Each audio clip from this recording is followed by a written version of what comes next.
नमस्कार आप सभी को। आप देख रहे हैं क्षेत्रीय दर्पण और मैं हूं आपके साथ सरफराज। अभी हमारे साथ एक शख्सियत जुड़े हुए हैं, पंडित मदन मोहन नाथ शास्त्री जी। अभी हम एक बहुत ही बड़े विषय पे बात करेंगे इनसे, कुछ जानकारी लेंगे और जानकारी आप तक भी पहुंचाएंगे। सबसे पहले तो हमारे चैनल में आपका स्वागत है और हमारे पूरे टीम की तरफ से सबसे पहले आपको प्रणाम। आपको भी बहुत बहुत धन्यवाद, स्वागत।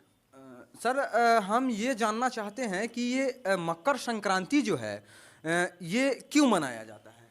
देखिए, मकर संक्रांति मनाने का आध्यात्मिक कारण है और शास्त्रीय कारण है। जब सूर्य धनु राशि में या मीन राशि में जब जाते हैं तो एक माह तक सूर्य की गति कम हो जाती है, क्योंकि नौम धनु राशि के जो स्वामी हैं बृहस्पति हैं और जो सूर्य हैं वह ग्रहों के राजा है। तो जब ग्रहों के राजा सूर्य जब धनु राशि में जाते हैं, अपने गुरु के घर में जाते हैं, तो वे उनकी वहाँ प्रभाव कम हो जाती है। इसलिए कि जहाँ गुरु के सामने जब शिष्य जाता है तो वह तुच्छ हो जाता है, वहाँ सर्वोपरि गुरु ही रहता है।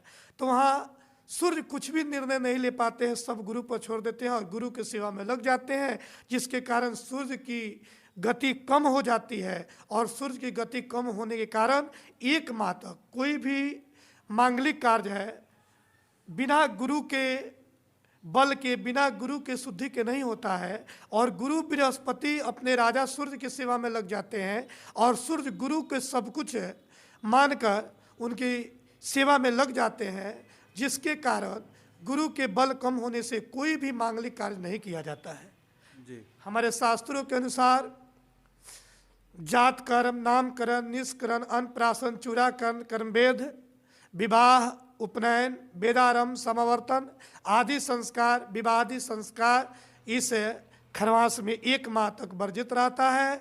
और इस खरवास में कोई भी मांगलिक कार्य जैसे नए व्यवसाय का आरंभ करना, इस खरवास में हम पूजा आदि सूर्य की उपासना, शिव की उपासना कर सकते हैं, पूजा कर सकते हैं, लेकिन कोई भी मांगलिक कार्य हम नहीं कर सकते हैं, ऐसा शास्त्रों में लिखा गया है।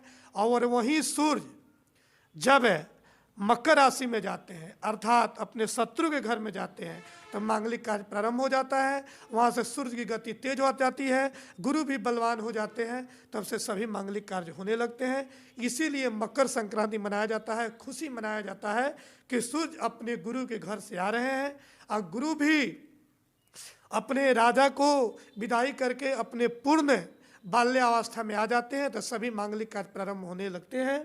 इस वर्ष मकर संक्रांति 15 जनवरी को मनाया जा रहा है, क्योंकि 14 जनवरी को रात्रि में 8 बजे मकर की सूर्य हो रही है।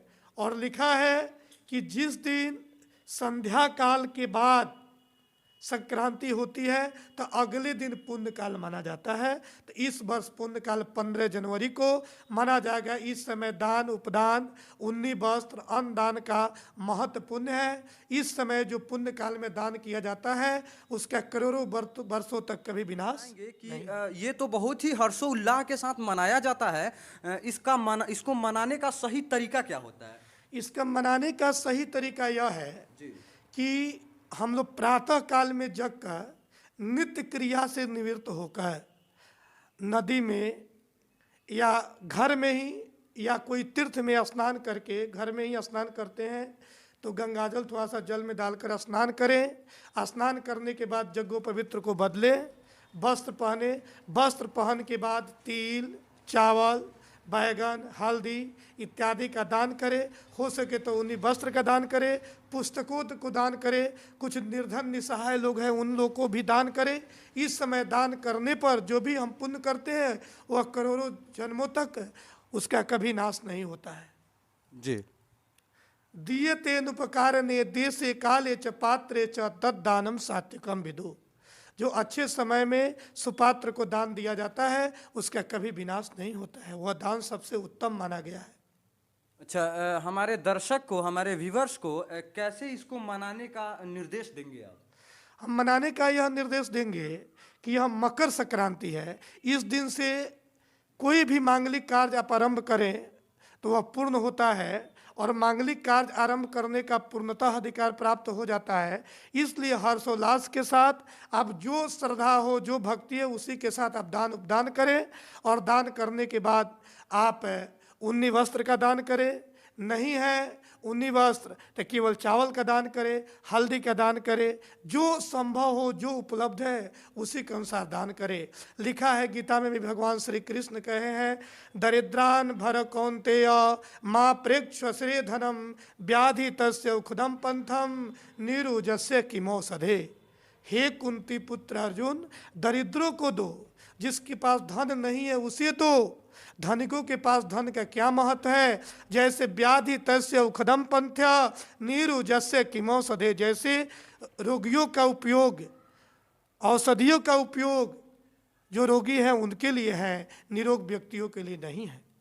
और आया है दातव्यमिति जद्दानम दीयतेन उपकारिणे देशे काले च पात्रे च तद्दानम सात्विकम विदो। जो अच्छे समय में सुपात्र को दान दिया जाता है वह दान सबसे उत्तम और सात्विक कहा गया है। इसलिए हमारे शास्त्रों में कहा गया है कि कोई ज़रूरतमंद है उनको भी दान दे, ब्राह्मणों को दान दे, सात्विक को दान दे, धर्मात्मा को दान दे। अच्छे समय में, अच्छे काल में जो हम दान करते हैं उसका कभी विनाश नहीं होता है। महाभारत में भी लिखा गया है कि हूतम च दत्तम च तथैव तिष्ठति।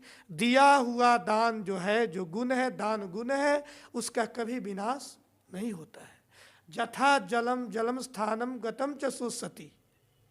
जल अपने स्थान से आने पर सूख जाता है, पृथ्वी से वृक्ष जल से निकलने पर सूख जाता है, लेकिन दिए हुए दान का कभी विनाश नहीं होता।